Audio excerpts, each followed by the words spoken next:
অধিকাংশ স্ত্রীর 4টা ভুলের কারণে স্বামীরা সংসারে কোনো উন্নতি করতে পারে না। হাজারো ইনকাম করার পরেও দেখবে যে সংসারের মধ্যে অভাব, অনটন, অসুখ বিসুখ, বিভিন্ন দুশ্চিন্তা, ডিপ্রেশন সবসময় সংসারের মধ্যে লেগেই থাকে। আর নবীজি বলছে এর কারণ হলো মূলত স্ত্রীদের 4টা ভুল। এই 4টা ভুলের কারণে আল্লাহ ওই সংসারের মধ্যে রিজিকের বারাকাত উঠিয়ে নেন, সুখ শান্তি উঠিয়ে নেন। ওই ঘরে মানুষরা সবসময় অসুস্থতার মধ্যে পড়ে এবং রিজিকের অভাবের মধ্যে সবসময় ঢোকে। 1 নম্বরে নবীজি বলছেন ওই সমস্ত স্ত্রীরা যারা দেরি করে ঘুম থেকে ওঠে, ফজরের নামাজও কাজা করে এবং বেলা হওয়ার পরে ঘুম থেকে ওঠে।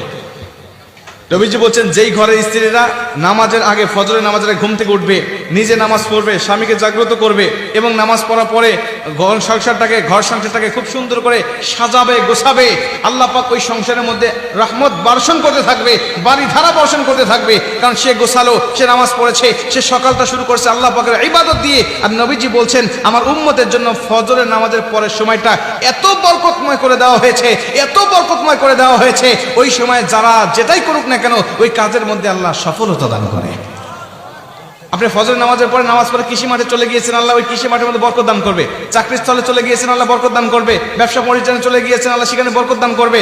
আপনি যাই করেন না কেন ফজরের নামাজের পরে আপনার জন্য সেটা বরকতময় করে দেবে। এই জন্য অনেক মুহাদ্দিস বলেন যে ফজরের পরে তোমরা ঘুমাবে না, ফজরের নামাজের পরে তোমরা ঘুমাবে না। কিন্তু আমরা বক্তারাই মূলত এই আমলটা করতে পারি না, কারণ সারা রাত মাহফিল করতে হয়, ফজর নামাজের পরে না ঘুমাইলে আমাদের শরীর চলে না, আমাদের ঘুমাইতে হয়। কিন্তু আপনারা যারা রাত জাগেন না, আপনারা নিয়ত করবেন যে ফজরের আগে উঠে ফজরের পরে না ঘুমানোর জন্য, তাইলে আল্লাহ পাক এর মধ্যে আপনাদের জন্য বরকত রাখবে। 2 নম্বরে নবীজি বলছে ওই নারীর জন্য সংসারে কখনো সুখ শান্তি আসে না যেই নারী নিজের সংসারের থেকে বাবা মার সংসারকে বেশি প্রাধান্য দেয়। এমন স্ত্রী আছে না নাই? নীলফামারীতে একটাও নাই। নিজের সংসারের থেকে বাবা মার সংসার তার কাছে খুব প্রিয়। নিজের সংসারের টাকাগুলো নিয়ে বাবার সংসারে বিভিন্ন জমায়, বিভিন্ন গরু ছাগল কেনে, বিভিন্ন জমি জমা কট রাখে, বিভিন্ন কিছু করে বাবার সংসারে সেগুলোকে উন্নতি করার চেষ্টা করে। নিজের সংসার মনে হয় না, মনে করে যে আমার বাবা মার সংসারই আমার সংসার। কিন্তু না, এই স্ত্রী যার সংসারে আছে ওই সংসার কখনো উন্নতি হবে না, ওই সংসারে কখনো সুখ শান্তি আসতে পারে না।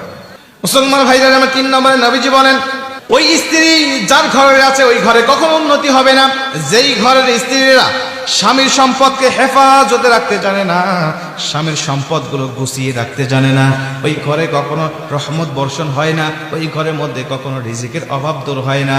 যদি কোনো স্ত্রী সংসারের মধ্যে স্বামীর সম্পদগুলো গুছিয়ে রাখতে চায়, যদি সেগুলোকে হেফাজতে রাখতে চায়, আমার আল্লাহ সন্তুষ্ট হয়ে যায়, আমার আল্লাহ রাব্বুল আলামিন ওই ঘরে রহমতের বারিধারা বর্ষণ করে দেয়। জোরে কোন সুবহানাল্লাহ। 4 নম্বরে নবীজি বলেন যেই ঘরে সূরা ওয়াকিয়ার তেলাওয়াত হয় না ওই ঘরের সংসারের মধ্যে কোনো উন্নতি হয় না।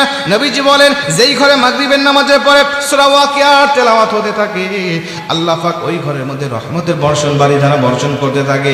এই মুসলমান আজও আমার জানা মতে অনেক পরিবার আছে যেই পরিবারে মাগরিবের নামাজের পরে প্রত্যেকটা পরিবারের সদস্য সূরা ওয়াকিয়ার তেলাওয়াত করতে থাকে। আল্লাহ পাক তাদেরকে দুনিয়ার কল্যাণগুলো দান করেছে। এই বিষয়ে হাদিসও আছে, অনেক সাহাবী বলেছেন আল্লাহর নবী হাদিসটা বলার পরে আমাদের পরিবারে বাধ্যতামূলক করে দিয়েছে প্রতিটা সদস্য যেন সূরা ওয়াকিয়া তেলাওয়াত করে। আর এজন্য আমার আল্লাহ আমাদেরকে দুনিয়ার জমিনে অনেক বড়